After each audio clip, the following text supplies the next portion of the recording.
Agnostisizm, insan aklının sınırlarını zorlayan ve Tanrı'nın varlığı veya yokluğu üzerine düşünmeye teşvik eden derin bir felsefi akımdır. Bu düşünce, insanın bilgiye ulaşma çabasını sorgularken, birçok düşünürün hayatına yön vermiştir.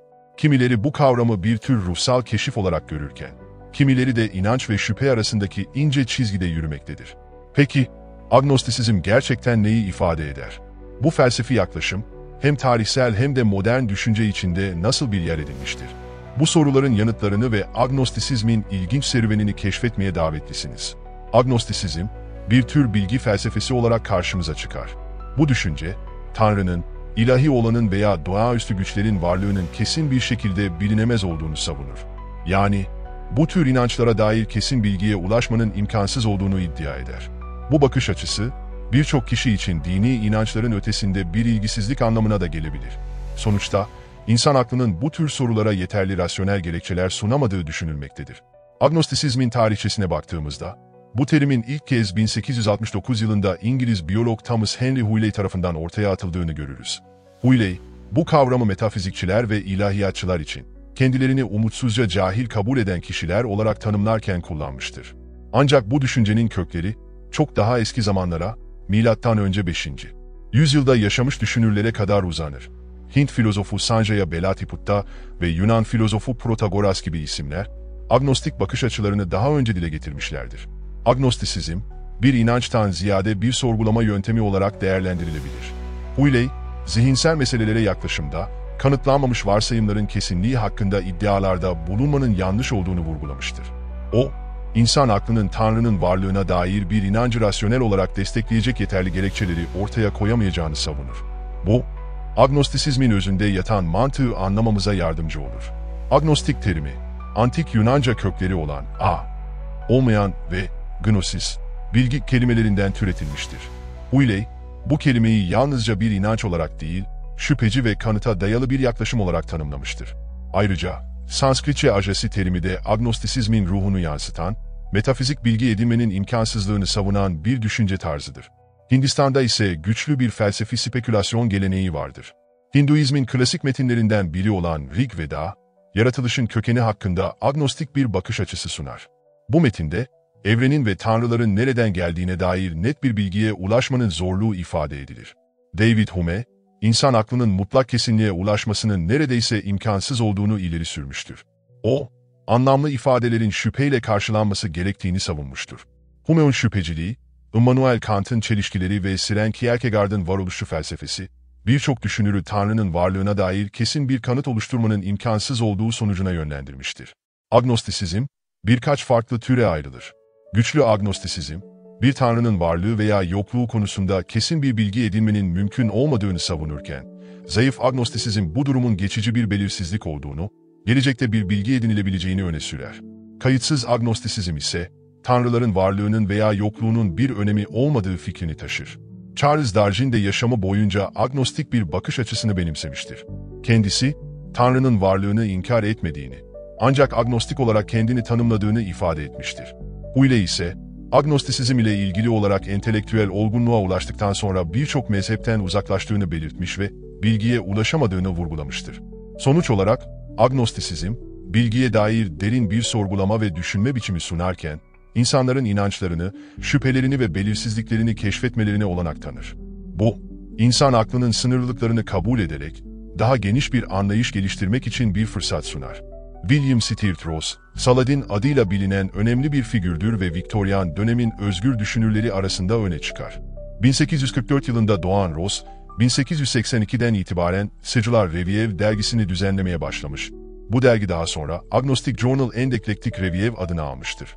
Ross, bu platformda Charles Bradlaugh'un ateizmine karşı agnostisizmi bir ruhsal keşif olarak savunmuş ve Neden Agnostiyim adlı eserinde agnostisizmi, ateizmin tam zıttı olarak tanımlamıştır. Bertrand Russell ise 20. yüzyılın en önemli filozoflarından biridir. 1927'de yayımlandığı Neden Hristiyan Değilim adlı eserinde agnostisizmi net bir biçimde ifade etmiştir. Russell, din konularında cesur bir duruş sergilemeye ve dünyayı sorgusuz sualsiz incelemeye çağırır. 1939'da verdiği bir konferansta, Tanrı'nın varlığı hakkında olumsuz bir sonuç çıkardığını belirtmiş. 1947'de ben ateist miyim, agnostik miyim, Broşüründe ise kendisini felsefi olarak agnostik olarak tanımlamış ama halk arasında ateist olarak anılmayı tercih ettiğini ifade etmiştir. 1953'te yazdığı Agnostik Nedir? Makalesinde ise agnostisizmin, Tanrı ve yaşam sonrası hakkında kesin bilgiye ulaşmanın imkansızlığına dayandığını vurgulamıştır.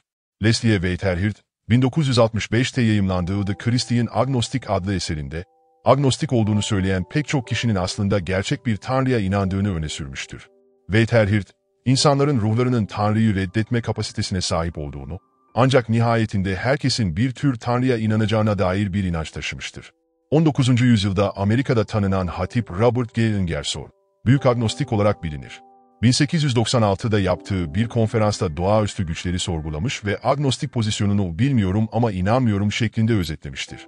Ingersoll, agnostisizm ile ateizm arasında bir ayrım yapmadan, her ikisinin de benzer bir anlayışa sahip olduğunu belirtmiştir. Bernard Eddings Bell ise agnostisizmin ötesinde, Yorgun Mekanistler için Bir Kitap adlı eserinde agnostisizmi tüm akıllı Hristiyanlığın temeli olarak değerlendirmiştir. Bell, insanların Tanrı'ya inanma biçimini sorgulamanın önemini vurgulamış ve çağın gerçeklerine uygun bir zihniyet geliştirilmesi gerektiğini savunmuştur. Bell'in temel tezleri, akıl yürütmenin sınırları, duygusal algıların önemi ve Tanrı'nın kişisel doğası gibi konuları kapsamaktadır. Dünya genelinde yapılan araştırmalara göre, agnostiklerin nüfusu yaklaşık %9,6'dır. Amerika Birleşik Devletleri'nde bu oran %3,3 olarak saptanmışken, Avrupa ülkelerinde bu oran daha yüksektir. Örneğin, İtalya'da %20, İspanya'da %30, Büyük Britanya'da %35 gibi rakamlar gözlemlenmektedir. Agnostisizm çeşitli eleştirilerle karşı karşıya kalmaktadır. Ateistler, agnostisizmi ateizmden ayırt edilemez bir terim olarak görürken, teistik eleştirmenler agnostisizmin pratikte imkansız olduğunu öne sürmektedir. Katolik Kilisesi, agnostisizmi bilinemez olanı dışlama olarak değerlendirmiş ve Tanrı'nın bilinebilir olduğuna dair inançlarını savunmuştur. Richard Dawkins, agnostisizm ile ateizm arasındaki ayrımın gereksiz olduğunu belirtir. Dawkins, kendi görüşünü ifade ederken, ben yalnızca bahçenin dibindeki periler konusunda agnostik olduğum ölçüde agnostiyim, der ve bu, agnostisizmin kesin bir yanıt olmaksızın bir şeyin varlığına dair belirsiz bir duruş sergilemek anlamına geldiğini gösterir. Dawkins, agnostikleri iki gruba ayırmaktadır. Uygulamada geçici agnostikler Tanrı'nın varlığına dair bir gün kesin bir yanıtın bulunabileceğini düşünenler.